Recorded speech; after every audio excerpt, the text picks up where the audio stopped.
তুমি আমার অনেক শখে খুঁজে পাওয়া প্রজাপতি নীল আমি রংধনু রঙে সাজিয়েছি দেখো এক আকাশে স্বপ্নী। কেউ দেখবে না, পুকুর পাড়ে আসেন প্লিজ। জাঙ্কুক না করে না, শক্ত কঠিন মানুষটা হঠাৎ থেকে আশকারা দেয়। আচ্ছা, তে উঠে বসে, কলপাড়ে গিয়ে মুখে পানির ঝাপটা দিয়ে গুটি গুটি পায়ে পুকুরের দিকে এগিয়ে যায়। কেউ দেখবে সে ভয় পাচ্ছে, আবার প্রিয় পুরুষকে চোখ ভরে দেখা তৃষ্ণাও হচ্ছে। জাঙ্কুক তের দিকে তাকিয়ে আছে, আবছা অন্ধকারে তেকে দেখতে বেশ শুকনো লাগছে। জাঙ্কুক 100% শিওর যে তে একটা পাগল। পাগল না হলে সামান্য একটা কথা শুনে কেউ এত অসুস্থ হয়? তে অপলক তাকিয়ে আছে। উঁচু লম্বা মানুষটা চাঁদের হালকা আলো গায়ে মেখে দাঁড়িয়ে আছে। এই মানুষটারও নাকি প্রিয় মানুষ আছে। মানুষটা তার হবে না, এটা ভাবতেই তের কান্না আসে। কি হয়েছে বলো? তে মাথা নেড়ে ফুফিয়ে কেঁদে দেয়। শান্তি লাগে না। এই কান্না দেখতে জাঙ্কুকের একটুও ভালো লাগছে না। কোনোভাবে মেয়েটার সাথে শক্ত হতে পারছে না সে। কেন? তে জাঙ্কুকের দিকে তাকিয়ে থাকে, তারপর কিছু না বলে হঠাৎ করে জাঙ্কুককে জড়িয়ে ধরে, শক্ত করে শার্ট আঁকড়ে ধরে বলল, একটু প্লিজ, আর কখনো কিচ্ছু চাইবো না। তের এমন কাজে জাঙ্কুক থমকে যায়, বুকের কাঁপন হঠাৎ করে দ্বিগুণ বাড়ে। 30 বছরের জীবনে প্রথম কোনো মেয়ে তাকে এত নিবিড়ভাবে আলিঙ্গন করলো। দম আটকে আসা শরীর মৃদু কেঁপে ওঠে। একটু একটু শান্তি নিতে চাই প্লিজ। জাঙ্কুক তেকে ছাড়াতে চাই। ছাড়োতে, মরে যাব। হঠাৎ জাঙ্কুকের রাগ হয়ে বেশি বাড়াবাড়ি করা পছন্দ না তার। ধাক্কা দিয়ে তেকে সরিয়ে দেয়। তে কিছু বলার আগেই তার গালে বলিষ্ঠ হাতের থাপ্পড় দিয়ে বলল, এটা বেশি বাড়াবাড়ি ছিল তে, আমি এতটাও সাহস দেইনি। জাঙ্কুকের দিকে তাকিয়ে কান্নারত গলায় এই প্রথমবারের মতো ফিসফিস করে বলল, ভালোবাসি, খুব বেশি ভালোবাসি। একে সেখানে রেখে জাঙ্কুক হন হন করে বাড়ির দিকে হাঁটে। বুকে কেমন তর ব্যথায় চিৎ বেরিয়ে উঠছে।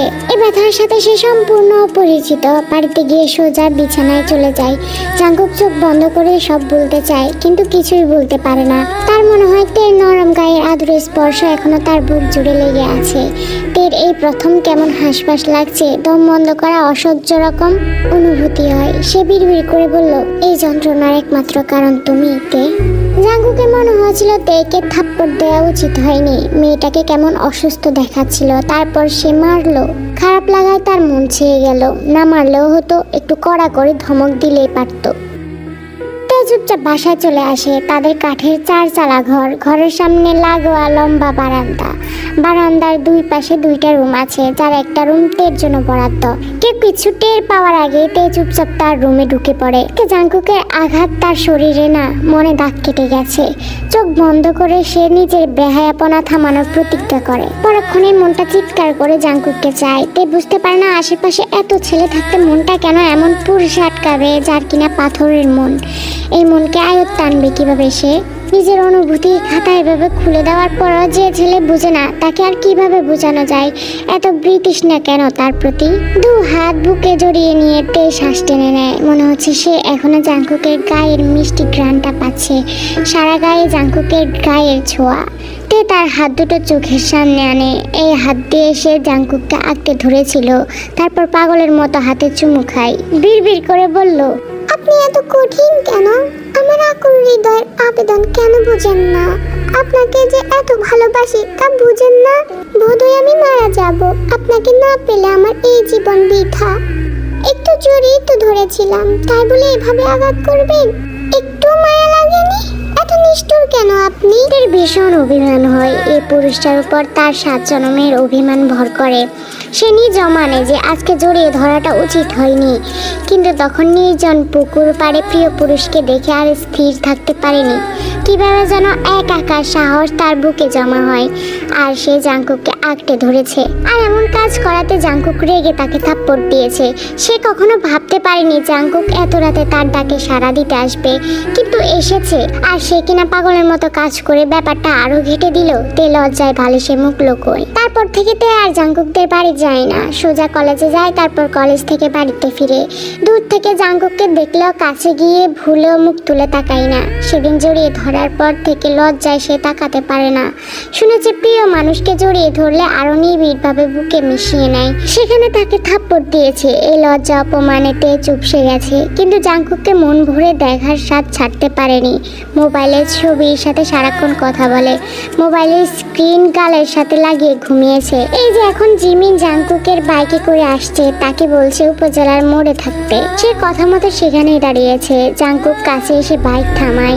জিমিন কলম কিনতে পাশের দোকানে যায়। তে তখনও মাথা নিচু করে দাঁড়িয়ে আছে। জাঙ্কুক গভীর চোখে তের দিকে তাকায়। বাহ, মেয়েটা তাকাচ্ছে না, তার দিকে ভুলেও তাকাচ্ছে না। বুকে আগুন লাগিয়ে এখন ভালো মানুষই সাজা হচ্ছে। জাঙ্কুক নিজেও জানে না আজকাল হুট করে তেকে কেন তার মনে পড়ে।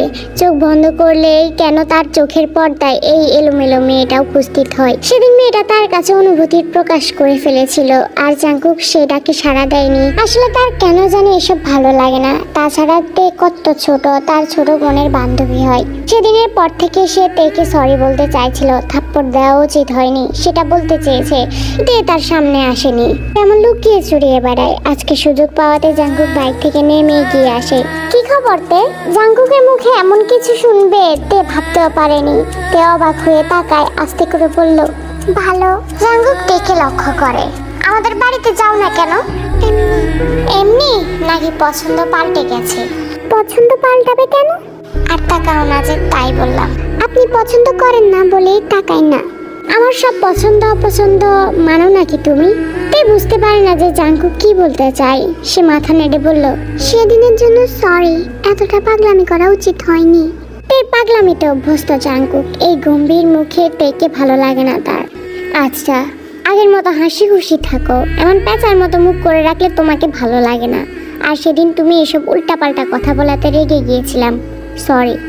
হ্যাঁ, ওখানে জিমিন চলে এসেছে। জাঙ্কুক আস্তে করে সরে যায়। বাকি রাস্তাতে আর জিমিন সাথে থাকলেও মনটা জাঙ্কুকের কাছেই পড়ে রইল। লোকটা তাকে আশকারা দিচ্ছে নাকি সেদিনের কাজে সত্যি অনুতপ্ত তাই? হাজারো প্রশ্ন তেকে খুঁজিয়ে বেড়ায়। আমার ভাইয়া ভালো না? জিমিন হাসি মুখে কথাটা বলে। ভাইয়ের কথা আসাতেই তে মাথা নেড়ে বলল, তোর ভাই? তুই ভালো জানিস, তোরও তো ভাই। আমার ভাই না তো তাহলে তোর কি? আপন ভাই নাকি? উনি তো আমার চাচাতো ভাই। ওই একই হলো। ভাইয়ার বিয়েতে আমি আর তুই সেম ড্রেস পরবো। তে মনে মনে বলল, যদি তোর ভাইয়ের বিয়েতে বউ না হতে পারে তাহলে তোর ভাইকে কেটে ঘুমতি নদীতে ভাসিয়ে দেব। জিমিন তার ভাইকে অনেক ভালোবাসে। বান্ধবীর মনের কথা জানতে পারলে তখনই কান্নাকাটি করে এলাকা ভরিয়ে ফেলতো। এদের বাড়ির পাশে লিসাদের বাড়ি। লিসা এবার মাস্টার্স করছে। সেই ইউনুর সমবয়সী। সেই সূত্র ধরেই ইউনুদের বাড়িতে আসা যাওয়া। তে অনেকদিন ধরে লক্ষ্য করছে যে লিসা জাঙ্কুকের আশেপাশে ঘুরে দৃষ্টি আকর্ষণ করার চেষ্টা করে, কিন্তু জাঙ্কুক তাকে পাত্তাই দেয় না। এই লিসা টিসাকে তো আরো আগেই দিবে না, এই ব্যাপারটা নিয়ে সে আর মাথা ঘামায়নি। অনেকদিন পরে তে জিমিনের কাছে তার বাড়িতে যায়। বাইরে ঝিরিঝিরি বৃষ্টি হচ্ছে। জিমিনের মা কিম জেনি জানায় সবাই জাঙ্কুকের রুমে। গুটি গুটি পায়ে সেও জাঙ্কুকের রুমের দিকে এগিয়ে যায়, কিন্তু ভেতরে দৃশ্য দেখে সামনের সব দৃশ্য স্বপ্ন মনে হয়। জাঙ্কুক আর লিসা এক পাশে, আর জিমিন ইউনু এক পাশে বসে লুডো খেলছে। জাঙ্কুকের মুখের হাসিতে নজর এড়ায় না। তার উপস্থিতি টের পেয়ে সবাই তার দিকে তাকায়। জিমিন পাশে জায়গা করে বলল, এখানে বস। তখনও জাঙ্কুকের দিকে তাকিয়ে আছে। জাঙ্কুক শক্ত চোখে তেকে দেখছে। তে জিমিনের কাছে গিয়ে বসে। কারণে অকারণে লিসা জাঙ্কুককে ছুঁয়ে দিচ্ছে। তে অবাক হয়ে লক্ষ্য করলো জাঙ্কুক বাধা দিচ্ছে না, অথচ সেদিন সে একটু জড়িয়ে ধরাতে কি রাগ। তে শটান হয়ে উঠে দাঁড়ায়। প্রিয় পুরুষকে আরেক মেয়ের পাশে দেখতে তার ভালো লাগছে না। নিজের বুকের জ্বালা পোড়া লুকিয়ে জিমিনকে বলে বাড়ি চলে আসে। জাঙ্কুকের উপর ভীষণ রাগ হচ্ছে তার। তাকে অসভ্য বলা এবার দেখাবে তে কি। তে চলে যাওয়ার পর পরে জাঙ্কুক লিসাকে বলল, গায়ে হাত দিও না লিসা, দূরে থাকো। সরাসরি এভাবে বলাতে লিসা লজ্জিত হয়। জাঙ্কুক তখনও জানালা দিয়ে ছুটে চলা রমণীর পদগমন দেখছে। মিনে জোড়াজুড়িতে লুডো খেলতে রাজি হয়েছিল, শর্ত হলো তার রুমেই খেলতে হবে। কিন্তু সাথে যে লিসা থাকবে এই কথা সে ভাবতেও পারেনি। আসার পর থেকে লিসার গায়ে হাত দেওয়ার ব্যাপারটা জাঙ্কুক খুব এনজয় করেছে। বালিকার রাগের নাক ফুলানো আর চোখে তার দিকে তাকানো। অবশেষে রাগ সামলাতে না পেরে বাড়ির দিকে ছুটে চলা, সবই তার দৃষ্টিগোচর হয়েছে। আজকাল তের পাগলামি ভালোই লাগে তার। তখন রাত, নিঝুম অন্ধকারে ঝিঝি পোকা ডাকছে অবিরত। জাঙ্কুক মোবাইল হাতে নিয়ে তেকে মেসেজ করে, কি ব্যাপার, চলে গেলে যে তখন? সাথে সাথে মেসেজ সিন হয়, আপনার ছোঁয়াছুঁই শেষ, আমি লুডো খেলা শেষ। জাঙ্কুক মুচকি হাসে। হ্যাঁ, তে রাগ সামলে ছোট করে বলল, ভালো। জাঙ্কুক মেয়েটার রাগের উত্তাপ টের পাই। তুমিও কি ছোঁয়াছুঁই করতে চাও? না, তোমাদের বাড়ির সামনে দাঁড়িয়ে মোসাদের ছোঁয়া নিচ্ছি, তুমি ছুতে চাইলে আসতে পারো, মোসাদের থেকে তোমাকে একটু ভাগ দিতেই পারি। তে বিছানা থেকে শটান হয়ে দাঁড়িয়ে যায়। জাঙ্কুক এসেছে আর সে যাবে না, তা কি করে হয়? এতটা ভালো মেয়ে সে না। আস্তে করে দরজা খুলে বেরিয়ে আসে। বাড়ির সীমানা পেরিয়ে অন্ধকারে একটা লাল বিন্দু ক্রমাগত ওঠানামা করছে। বুঝতে পারে জাঙ্কুক সিগারেট খাচ্ছে। দূরে দূরে বুকে এগিয়ে যায়। তেকে দেখতে পাওয়া মাত্রই জাঙ্কুক শান্ত গলায় বলল, বাবা, ছোঁয়ার তো অনেক শখ, রাতের অন্ধকার মাথায় নিতে চলে এসেছো, ভয় লাগছে না? আজকে জাঙ্কুকের কথার ধরন সম্পূর্ণ ভিন্ন। আমি ছুটে আসিনি। কি করতে এসেছো? দেখতে। মেয়েটার লজ্জা একটু কমই, আর কারোর সাথে কেমন জানা নেই, কিন্তু জাঙ্কুকের সাথে লাগামহীন। জাঙ্কুক মাথা নেড়ে অন্যদিকে তাকায়। আমি কি মধু যে মৌমাছির মতো আগে পিছে ঘুরে ঘুরে দেখতে হবে? এটা আপনি? আমার বিশ্বাস হচ্ছে না। জাঙ্কুক কোনো কথা বলে না। অন্ধকারে তের মুখ দেখা যাচ্ছে না। জাঙ্কুক কিছু বলছে না দেখে তে ভীষণ নির্লজ্জ হয়। আসলে সে নিজেকে গুটিয়ে করতে চলে যেতে চেয়েছিল, কিন্তু স্বয়ং জাঙ্কুকই তাকে খুঁচিয়ে বের করেছে। সে জাঙ্কুকের সামনে এমনিতেই লাগাম ছাড়া হয়। আজকে জাঙ্কুকের কথায় যেন আশকারা পেল। আপনি মধু না, আপনি হলেন মধুর রাজা। পাগল, আমাকে মধুমাছি নিয়ে যাবেন? মধুমাস সম্পর্কে তোমার ধারণা আছে? আপনি ধারণা দিবেন? আমি দূর থেকে সুবিনের বাইক ছুটে আসতে দেখা যায়। ভাই যে আজকে এখনো বাড়ি আসেনি তাতে জানে না। প্রচন্ড রাগী ভাই এই রাতে তাকে এখানে দেখলে নির্ঘাত মেরে ফেলবে। জাঙ্কুক এদিক সেদিক তাকিয়ে বলল, মধুমাসে যাবে? সুবিনকে বলি।